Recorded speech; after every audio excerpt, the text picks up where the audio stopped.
You can all hear me now, and hopefully you can all see my presentation. Yes, we have progress here. Um, okay, so let's get started. Because now I was going to run quite quick with my presentation, but now I'm going to run late for my presentation. But welcome, everyone. My name is Helga. I'm the founder of Mantaray Africa. We're a female-owned and led B Corp company.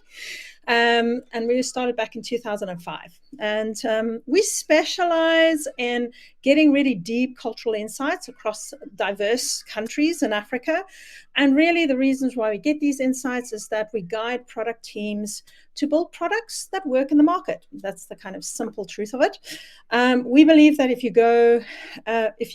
get to the customer's truth, you really need to kind of speak in the customer's context, and you need to speak in the language that they actually speak in.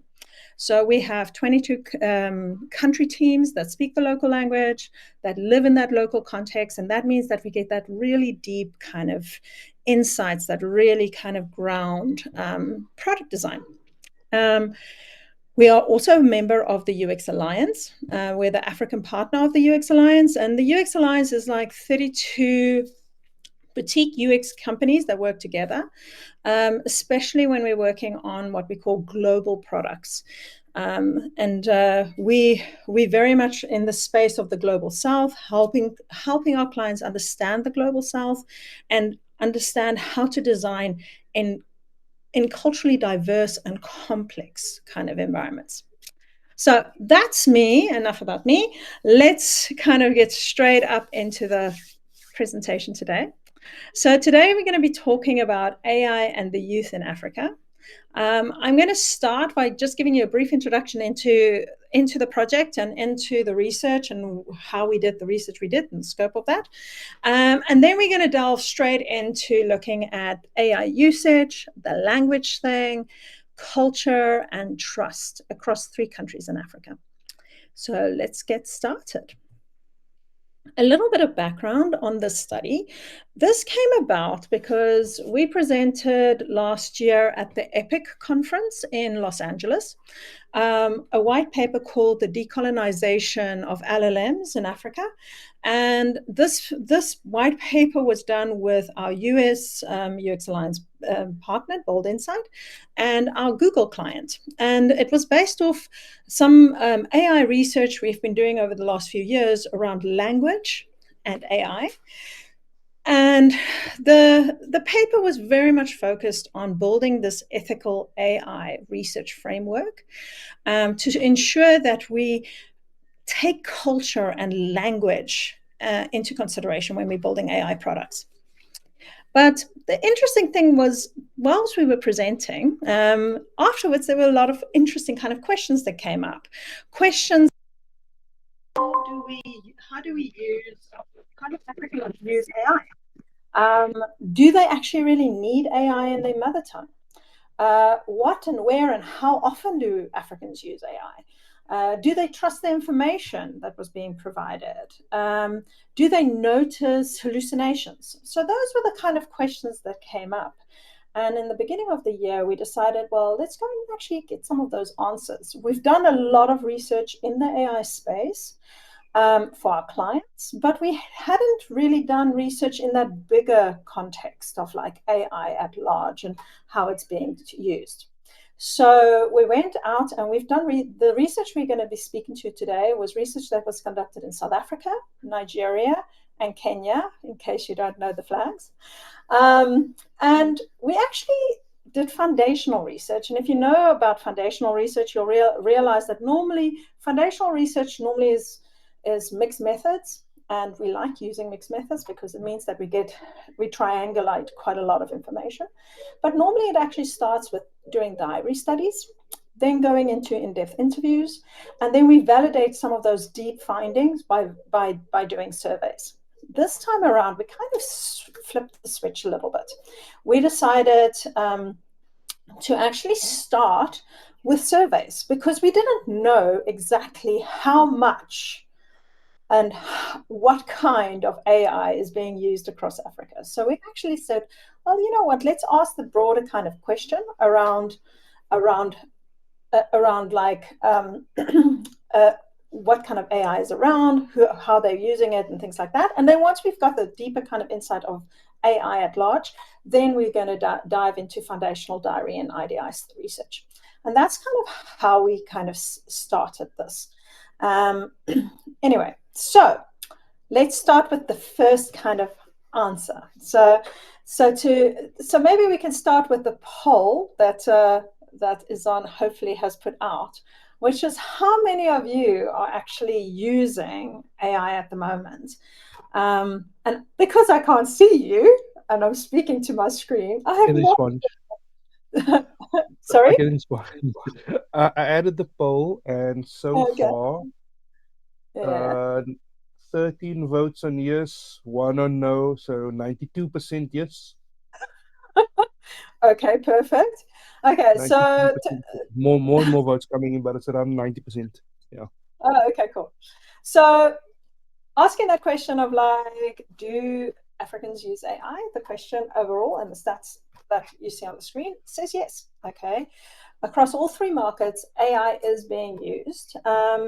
There seems to be a little bit of a skew in the stats that is being shown on the screen. And I think that has to do with two things. Firstly, the research was conducted in cities. So it was conducted in Joburg, Nairobi, and Lagos.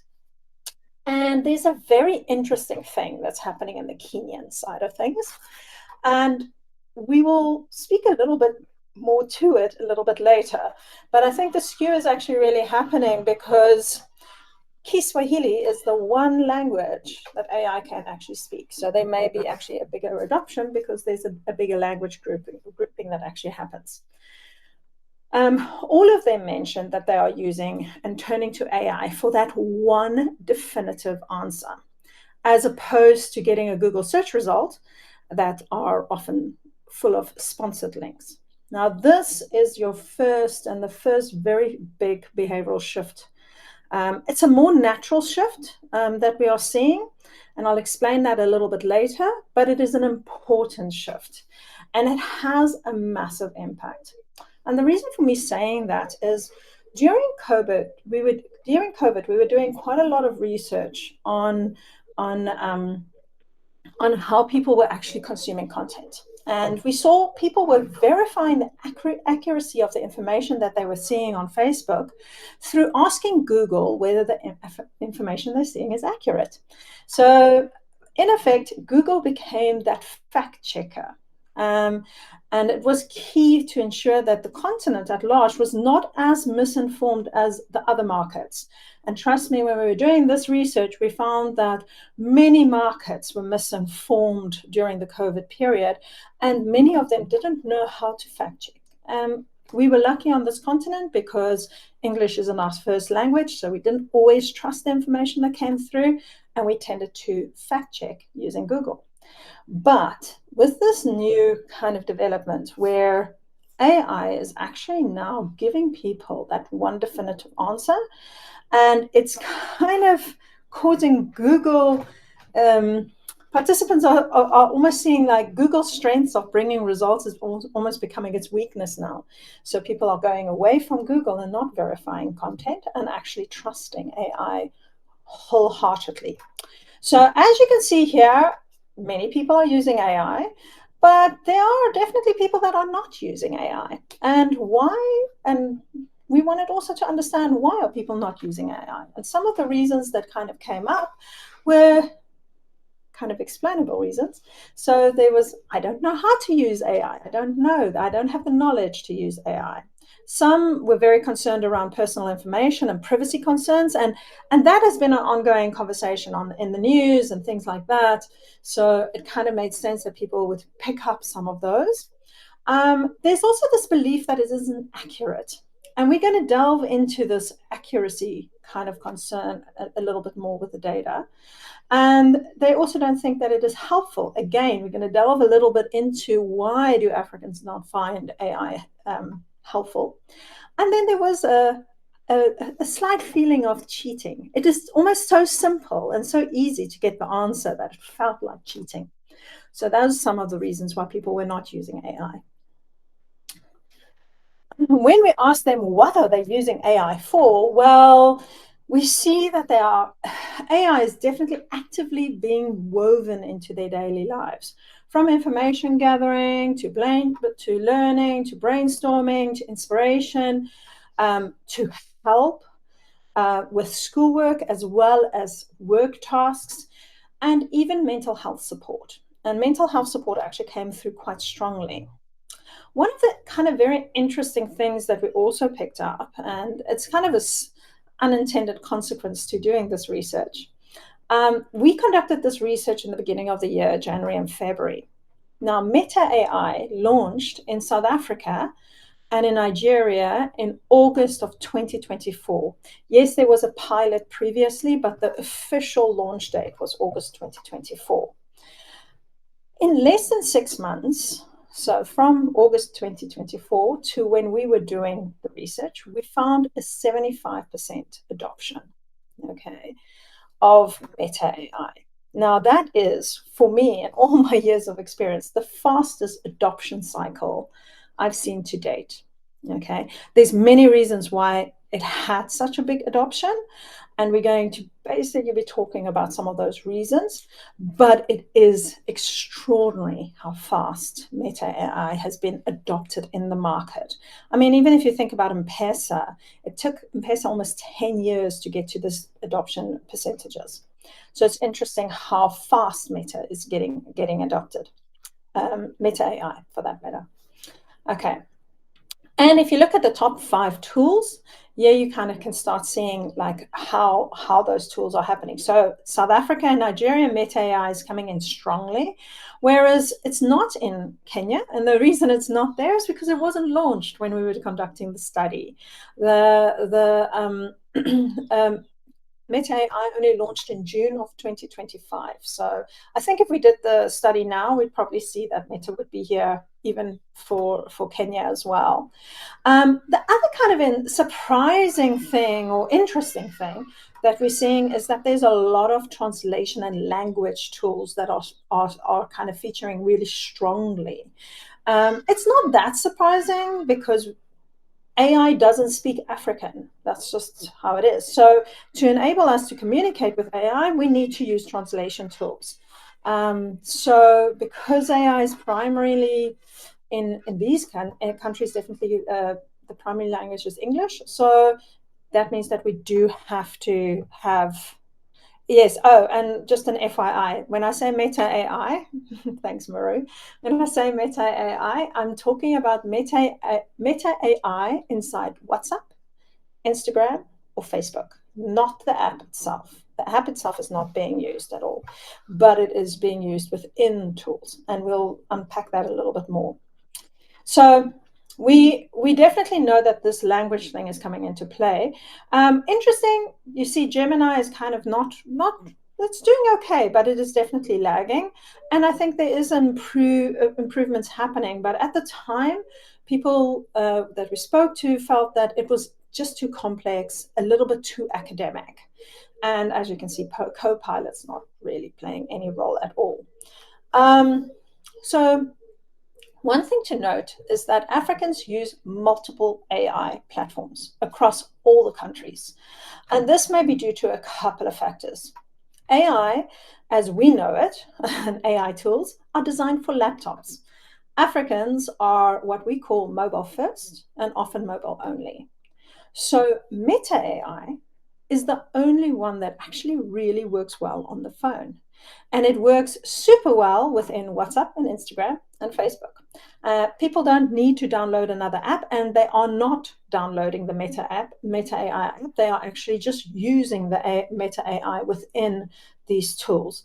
It is seen as being fast and convenient, giving basic information in Nigeria and in South Africa. It's quick access to information, but some have mentioned that they feel that it could be very inaccurate. There is, however, a much bigger concern, another type of use. and a concern for me, and that is that it is very often helpful for mental health support, and it's used especially in WhatsApp. A lot of people are going to Meta AI for mental health support within WhatsApp, and that makes me very nervous because we know that WhatsApp is notorious for not monitoring and on that channel because of all kinds of excuses, double encryption, blah, blah, blah. And we are exposing our youngsters to having extremely personal conversations with AI and not really being able to track what is happening there. Now, that's the one that I am very worried about because there's been some data leaks around this, training data leaks, and it is very concerning. It's concerning worldwide, but it concerns me even more when we're talking about a continent with different cultures and different value systems. And it is very commonplace with all the people we interviewed that they were asking Meta AI the questions that were taboo that they wouldn't ask from their family and they wouldn't ask from their friends. And there's definitely this relationship building that's happening, that Meta is their other friend that will tell them the truth. So it is a bit of a concern that we lean that heavily on them. It's a presentation for another day, but it is something that is worrying me at the moment. ChatGPT, on the other hand, is seen to be too slow to use on the phone, and therefore they have to use it on the laptop. It is used for deeper information when dealing with complex tasks or documents, such as restructuring, summarizing, extracting information from documents. And Gemini is often used when ChatGPT's daily prompt limit has been reached. Then they switch to Gemini. They also tend to use Gemini for fact-checking. So instead of Google searching now, people are actually reverting to Gemini to verify accuracy. So we have one AI checking another AI to make sure of fact-checking, which is kind of an interesting thing that's happening as well. And it will happen more and more. So when we're thinking of how often and how frequently people use AI, the stats is really high. So we have almost 60% of people actually using AI tools multiple times a day. And the rest are basically using it a couple of times a week. So we have a lot of that happening. So most people are very comfortable with it. It's an interesting thing that we notice that in Europe and in the West, there's this narrative around AI. And the narrative is quite a narrative that's a bit fearful. It's this narrative of AI is going to replace me. It's going to take my job. There's an apprehension to use AI because there's a fear factor there. Whereas one of the clear things that we're seeing within the African context is that there's this adoption and a profound adoption, with many of them believing that it's giving them access to information and to knowledge. It's improving their English. It's leveling the playing fields. It's allowing them to step into the market. So we have these really two very opposing sides and opinions and narratives at the moment, of which the African narrative is very, very positive and very excited. And the Western narrative is a little bit more cautious and more fearful. And it could be to do with a lot of the marketing that's happening at the moment. Participants across all three of the countries we tested generally perceive AI to be a beneficial tool that makes work and learning easier and more efficient. Nigerians felt that it was efficient and eloquent, and it made them feel in charge. South African participants noted that it was saving them time and giving them clean work. Kenyan participants stated that it's easier, more efficient, and without the human error coming into play. So lots of positive benefits, such as feeling competent, empowered, and organized, were kind of highlighted. Majority of the participants in Kenya agreed that there was no ethical concern when it comes to actually using AI. However, there was this potential of over-reliance or not engaging one's own thinking, being kind of shared as something to think about. Nigerians highlighted that they felt slightly guilty and a little bit dishonest when using AI for assignments, whereas South Africans participants kind of drew a very clear distinction between using AI for work versus AI for school. They stated that work-related tasks, AI is more readily accepted, and it's a valuable tool for efficiency. And in the academic setting, they were concerned about direct copying and viewing it quite negatively as like kind of copying information and not using one's mind. So, how do Africans want to communicate with AI? So, when we think of AI, it is very much about writing the prompt. And sometimes those prompts are extensive. So why would voice play such a significant role in Africa? And I know these percentages, they don't look very high, but you need to recognize that at the time of the research, there was no voice. So voice is playing a really, really significant role. And to answer this, we need to kind of look back to the paradigm of where the internet comes from in Africa and the perceived thing of that. I don't know if any of you have ever heard of a statement that Facebook is the internet in Africa. Have you ever wondered why that statement even exists? How did the internet become Facebook in Africa? Well, I'm going to tell you that little story because it actually comes from when internet adoption happened in the first place. And it actually happens from USSD and the crazy Yahoo pages that exist in the world. So when we first started researching search back in the day, and I mean, talking early 2000s, we found that people didn't want to search as they were very nervous about the words and typing things into search bars. And therefore, they avoided it. They avoided it like anything. And they avoided it so much that they would actually resort to going to Yahoo crazy landing pages with like 1,000 links on them because it was just easier to consume that than to think about what to type in a search bar. And then around about that time, Facebook started surfacing. And what Facebook did is that it would bring information to you about your friends, about your community.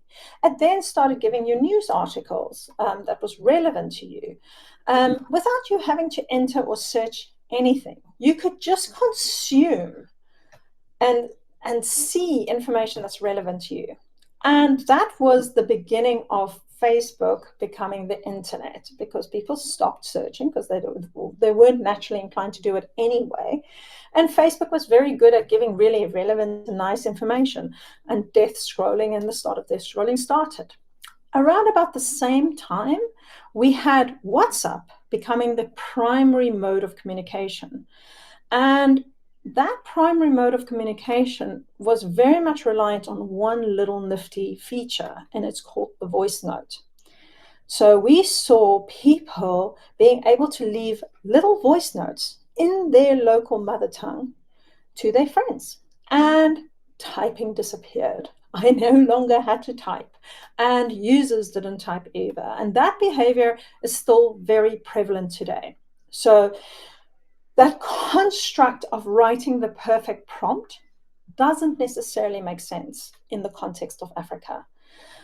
We want to be able to speak to AI. And this is kind of where we are seeing quite a lot of interesting things happen, because we know that with this mobile first behavior in Africa, when we kind of do research and we see these kind of huge paradigms happening, when it starts happening in Africa, it tends to also happen in the youth in the Western markets. And we've already started seeing that the youth in the Western markets do not write prompts. They like to speak prompts. And we are already seeing that that's a behavior that's very quickly being adopted here. And with Meta AI and WhatsApp, it's actually enabling WhatsApp, what we call WhatsApp voice prompting. At the moment, it's still in English, which is a problem, but it will be going into other languages. So once that is happening, we'll see kind of quite a widespread AI adoption taking place once we see that kind of multilingual thing happening. Okay, so what language do they speak when they speak to the AI? Well, when it comes to using AI, English is prevalent. Firstly, as it's often needed for work or school, and therefore in English. It's also often that their language is not available. Okay, AI does not speak African, and we know that. We've already now spoken about this voice issue and the ability of people not wanting to actually type stuff, so they actually want to voice stuff. And we know that prompts can be very complex and very long, but they have already developed workarounds, and these workarounds are very, very cumbersome. When we speak about this specifically, we know that Africans aren't typing, and what some of the kind of prompting exercises and journeys that people are doing is kind of they're doing voice to text dictation in local language. Then they are translating it into English, creating what we call the English lost in translation prompt. They take that prompt and put it into AI, getting an answer back, then taking that answer and putting it back into the translation to see if the gist of the question was actually answered correctly. So remember when I was saying some of the reason why people don't like using it was because they felt that they couldn't believe it wasn't accurate. Well, this is what we call degradation. The prompt is being really degraded all the way through because we've got these lost in translation kind of prompts happening. And that is one of the kind of key reasons. So we need, because some of these answers are just not as good as you would think coming back, because the prompt is messy and it's not actually asking the right questions. So we need to be cognizant that Google Translate is not native, okay? It's not yet native in English, and it's actually not yet native in most African languages.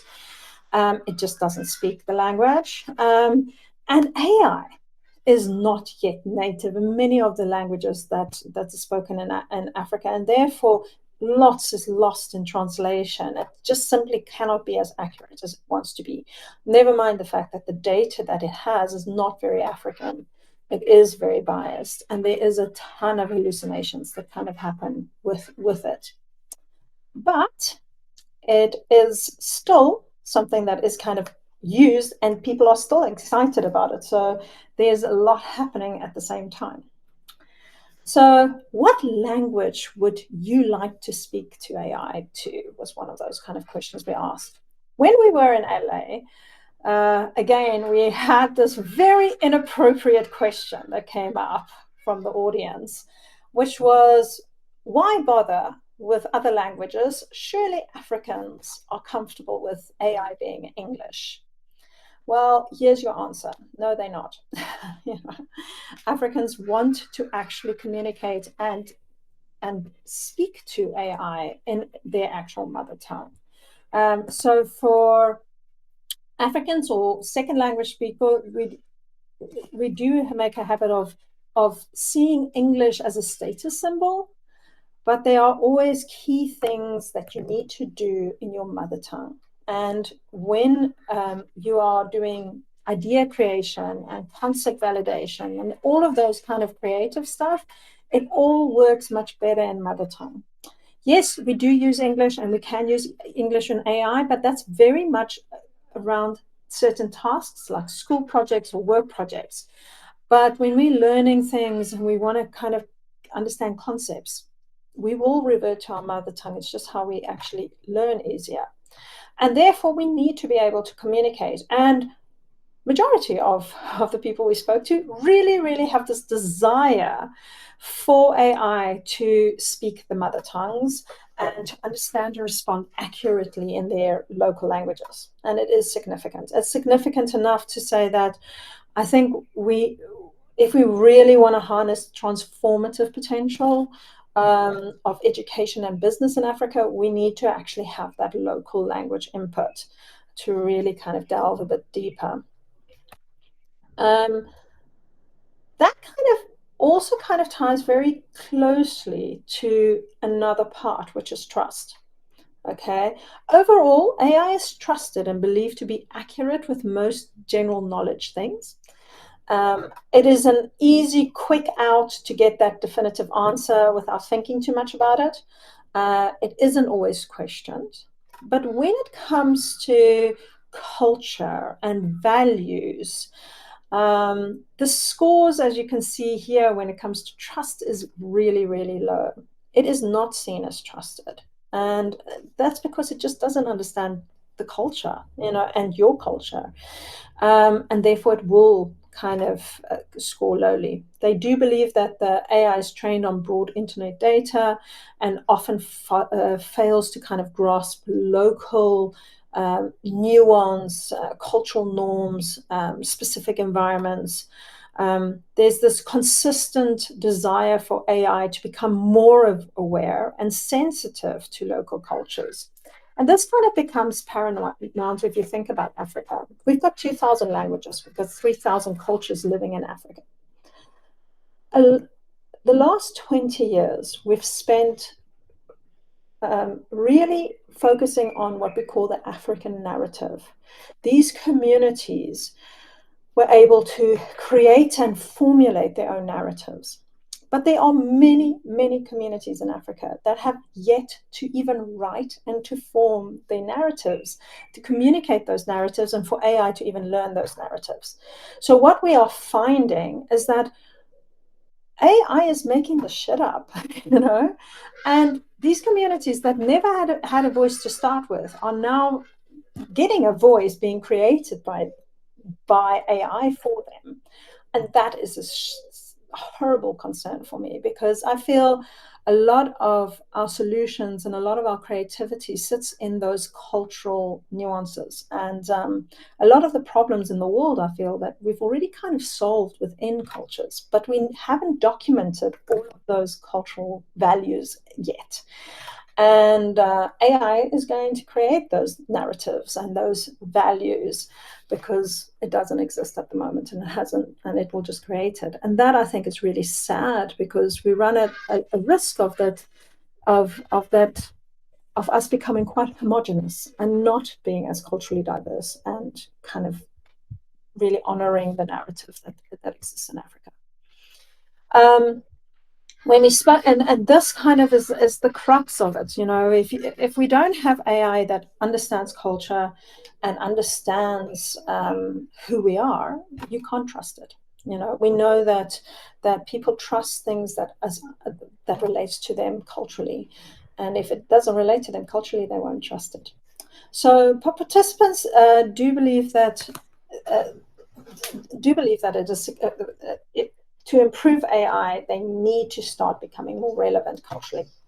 Nigerians mentioned that Meta AI was better at aligning local culture, as they believe that it was actually there's a perception that Meta AI is training from locally integrated information. And some participants in Kenya and South Africa acknowledge that AI was just not created locally, and therefore they didn't expect it to actually understand their culture and their values. So, in conclusion, we know that AI is seen as giving that one definitive answer and making Google search quite irrelevant. And there's a risk that lies with that, in the sense that we know that fact-checking is becoming less and less and less. And we know AI doesn't know everything. It is notoriously bad at actually giving you accurate information. AI is woven into the daily lives of Africans across all the aspects, including mental health. And one of the things that we also started seeing is we even had users we know that we have social avatars, and we have users with multiple social avatars. And we saw that they were actually creating AI messages for those avatars. And to the extent that we saw some of the youngsters wouldn't respond to friend groups in WhatsApp without asking AI to give them the better answer. So there would be a chat on WhatsApp, and the chat would happen. They would take that chat, put it to Meta AI, and say, "How do I respond to this?" It would give an answer, and they would actually start responding using Meta AI only. So so that they sound better and they can conflict avoid and all kinds of reasoning behind it. There's some really crazy reasons of using AI in that space. AI is also seen as a way to elevate their status, sounding more competent and more eloquent in English. We are starting to see that that their preferred device, the phone, is starting to being more AI compliant and being able to be useful and used in that context for AI. And voice formatting is starting, but it's at its infancy. I mean, voice prompting is really only in English, and it will only start improving when it actually can recognize voice prompting in other languages. AI doesn't work in their language, and if it doesn't work in their mother tongue, it just will not be trusted, especially around culture and values. And that's it. I kind of zoomed through it really, really fast. Any kind of questions?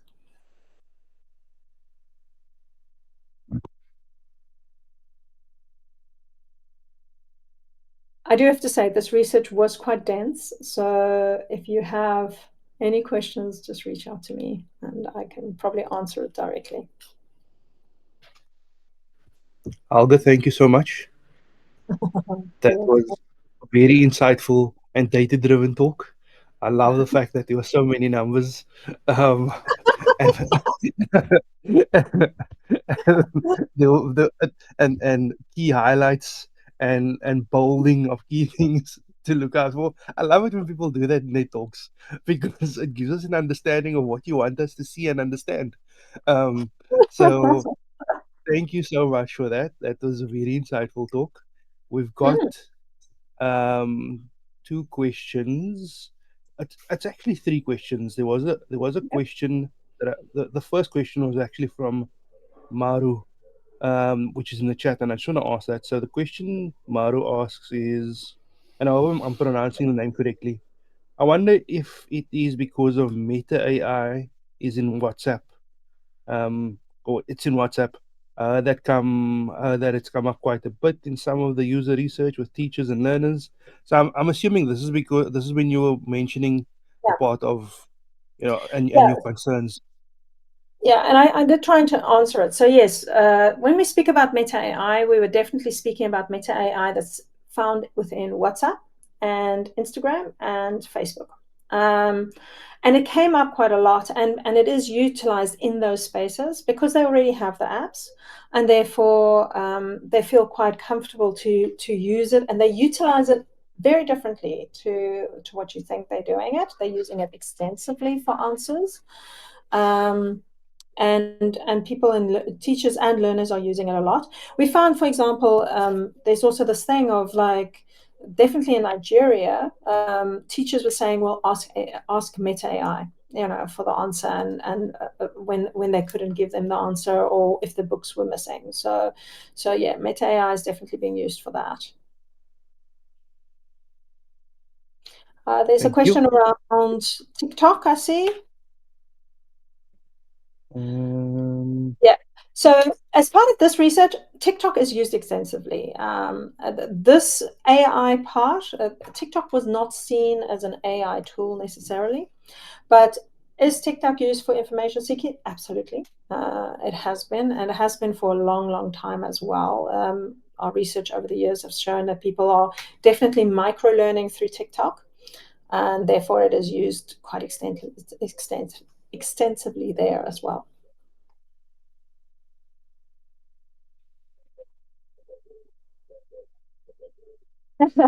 Does AI correctly interpret African accents when using voice prompts? No, no, it doesn't. No, does anyone? I mean, like, wow, it still sucks. I mean, it sucks even with me. I mean, do yourself a favor and go and look at those read AIs and things like that with accents. it very rarely gets it right. It predicts what the word should be, and very often we see that people think, oh, it's so good, but it's really, really good at predicting. And with African accents, it's really, really crap at it. So it normally does very strange stuff when it comes to voice prompting. So we still need to fix the accent problem. But does it fix people prefer to voice prompt over write, because there's spelling mistake that also happen when you just write. So that's also something. And I think that's it. Okay, let's just check. So we've spoken through the Maru one. We've spoken about what are the biggest consequences. What are some of the biggest consequences? That's lost in translation prompts. Let's select 3 countries to use as a user base. How many participants informed your study? I think we've gone through all the questions. Do you think we've gone through all the questions? Like, you just mentioned some questions that I didn't even have on my list. No, I'm joking. So these are some of the questions in the Q&A. Because you've been jumping through you've been proactively jumping through some of them. So the first one is sorry. The first one is again from Maru. What are some of the biggest consequences? That's lost in translation prompts, or the people have. The participants talk about how it impacts them in the research. Of course. Yes and no. Okay, so it's a degradation game. We know that with AI, it's all about the prompt. So the better the prompt, the better the answer. Now, if you are going through this lost in translation prompt, the prompt isn't very good, and therefore the answer isn't very good. Okay, and when the answers are not very good to the questions that people have, they distrust it. They'll say, actually, that's not what I expected. That's not very good. And therefore, AI is not very good, So that's where that happens. And we're seeing it more and more, So people get very weird answers back because the prompt was very weird to go in. And they don't want to do the work of writing the prompt up properly, because they feel that the translation is good enough. And we know that prompts are not good enough. We know that our prompts are kind of key to getting really good answers. So users are definitely picking it up. And that's one of the reasons why they don't always believe AI. It's one of the reasons why they believe that it's not very good. And yes, they did speak about the impact of that. And they use multiple AIs. That's the other thing that happened. So they might start at ChatGPT. So they might start with their prompt, translate it with Google Translate, put it into ChatGPT, get an answer. Then the answer is not necessarily 100 what they want. They'll take that prompt and then put it into Meta AI and get another answer, and then put it into Gemini and get another answer. So they might actually do quite a lot of what we call AI hopping to try and get a better answer. Thank you, Helga. I'll ask the next one. Why did you select those 3 countries as the user base? We selected those 3 countries because we have our actual local teams are based there. That's the easy answer. The bigger answer is that when we're doing global research, most of our global clients always are interested in Nigeria, Kenya, and South Africa. So it just only made sense for us to actually ask the questions in those countries, because those are the countries that a lot of our global clients are interested in. Thank you. I'll start the next second last question. How many participants informed your study? Look, I mean, I've got that slide in the beginning. It's just under 200, I think, in the end that informed the study. So it's just over 250 roughly. So we had 173 in the survey, 48 in the diaries, and 34 in the IDIs. Okay. Oh, that answers Caleb. Unless you have a follow-up. And then the last question from Lelo is, do you see Western companies trying to include African languages in the AI models anytime soon? Yes, they are. We've been working with both Meta and Google over the last 4 years, and African languages have always played a part. We've done lots of studies in that space. Kiswahili is quite a big language group that they are including. Weirdly enough, Afrikaans for South Africans and Zulu. But yes, no, the concept of language has been a very, very big conversation. And yes, AI models definitely are trying to integrate language models. And I mean, like, we work quite closely with DeepMind. The problem with the language models, though, is that, I mean, Google Translate isn't as accurate. And if Google Translate's not accurate, then the AI models are not going to be accurate either. They are kind of interlinked. And that's our big problem, is that if we don't have good translation tools, then the AI models can't really put it in. Well, and yes, they are learning languages using their own way of learning.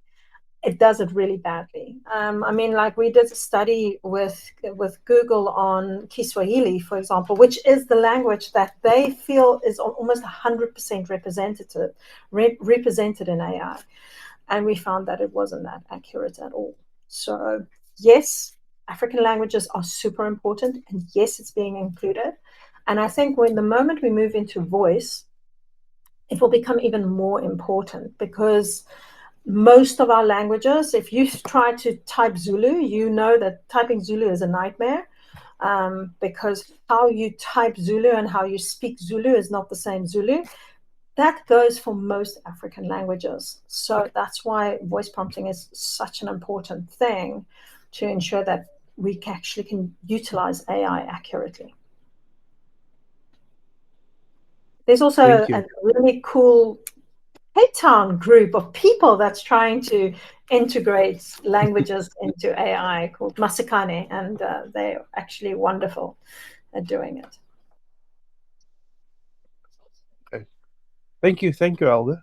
That is all of the questions. If Cool. if anyone does have any other questions, please link up with Helga on LinkedIn. Mm-hmm. And also, I mean, I saw that you added your email on your last slide. So please reach out to her. She's an absolutely awesome human being. Ton of Thank you so ton of much. knowledge. Um, yeah. Awesome.